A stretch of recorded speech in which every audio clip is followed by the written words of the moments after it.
Last week, my wife and I thoroughly enjoyed the new 5-part BBC Studios series, Prehistoric Planet, on Apple TV. It's truly amazing to see how far computer graphics technology has come to be able to render a world so lifelike. That, and the familiar voice of David Attenborough makes you believe you're watching a real, present-day documentary. If you haven't seen it yet, do so. Our friends at Audubon are rightfully proud of how the producers spent so much time looking to modern birds for clues on how to authentically animate these majestic creatures of Earth's deep past. And in doing so, from the mannerisms of mating rituals, to the feathers on many species, we are crisply reminded that birds are not just descended from dinosaurs. They are dinosaurs, just the last ones remaining. With the final Jurassic Park coming out this summer, I am now hoping for another wave of dinomania this year. Dinosaurs are a gateway drug for many scientific minds, and I hope this time the presence of feathers in realistic animations casts some scientific light on birds and their relationship to the bigger picture. Although the bigger dinosaurs, and most other life around them, perished in a meteor strike that sent shock waves around the planet in hours and days, our modern society is wreaking havoc on the world around us a bit more slowly, but still very swiftly on planetary timescales. One of the things I've learned is that we humans suck at grasping time on any scale longer than our last or next meal. When I was a child, I thought the pyramids seemed tremendously old, but I later realized they were still a part of a relatively young human, historical period.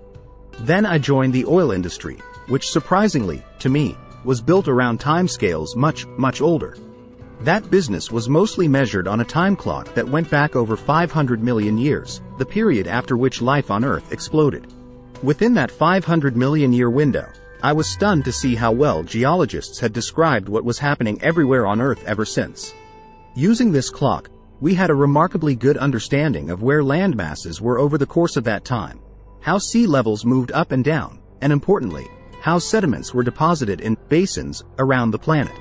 In one of several major demarcation points on that deep time calendar, 66 million years ago, a meteor crashed into Earth in what is now the Yucatan Peninsula of Mexico.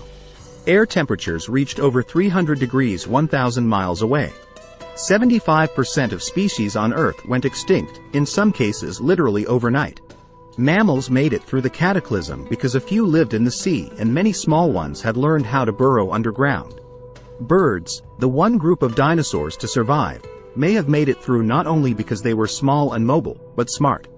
In a world emptied of large predators, mammals and birds have since thrived and evolved. As I've noted before, grasslands and the animals that grazed them evolved together mostly starting around 8 million years ago. Birds continued to diversify during this period. Then, the genus we call Homo emerged about 2.8 million years ago in the savannas of East Africa. Still later, we Homo sapiens, so denoted as the wise branch of the genus, emerged only about 300,000 years ago in those same savannas. Clever and inventive that we were, a little over 100,000 years ago we then began migrating outward from those grasslands until we covered most of the planet. Then about 170 years ago, we clever humans figured out how to find, produce and use the energy-packed residue of ancient sunlight from millions of years ago buried in the Earth, i.e. oil and gas. Scientists and engineers like me got really good at finding it and sucking it out of the ground. All of us have enjoyed its benefits to move around, stay warm, and light up our daily lives ever since. But we accidentally broke the planet as an unintended consequence of tapping this rich energy resource. It turns out that putting all that carbon back into the air in the form of CO2 so fast is heating things up rather quickly. Sometimes this heating is too slow to notice in our daily lives, but as this graphic so wonderfully shows, it is happening in the blink of an eye on longer timelines. The luxury of energy from ancient sunlight also had other toxic effects on the world around us, not the least of which is imperiling birds. As I've noted before, we've killed off about 1/3 of them just here in North America in just the last 50 years. And one thing I've learned on my own Blue Nest journey is that birds are not only a treasure, they are actually a measure for the health of all life on our planet Earth. Where birds thrive, all life thrives. And where birds are threatened, so, too, is all life. Thus we are presently killing off one of the things that even a meteor could not. Although our ancestors were survivors of the last impact, we humans are now like a slow-motion meteor ourselves. The good news is that, in my opinion, we don't have to be. Like old Scrooge himself, each day we wake up we have a choice and can change course. Many believe this course correction requires sacrifice, but I believe it mostly requires thoughtfulness, this time, actual wisdom.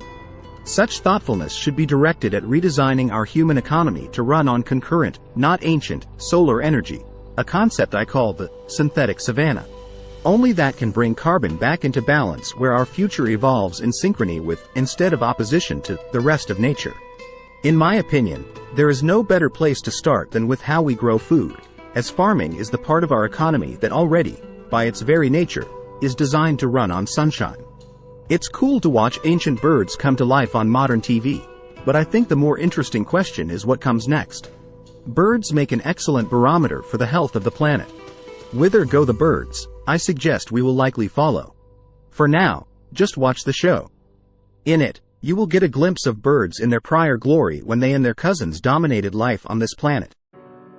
But when you're done, I invite you to ponder what's next for what's left of the dinosaurs. I hope the coming Dinomania of summer 2022 triggers more people to consider how life might find a way for all of us, including what's left of the dinosaurs, on this post-historic planet.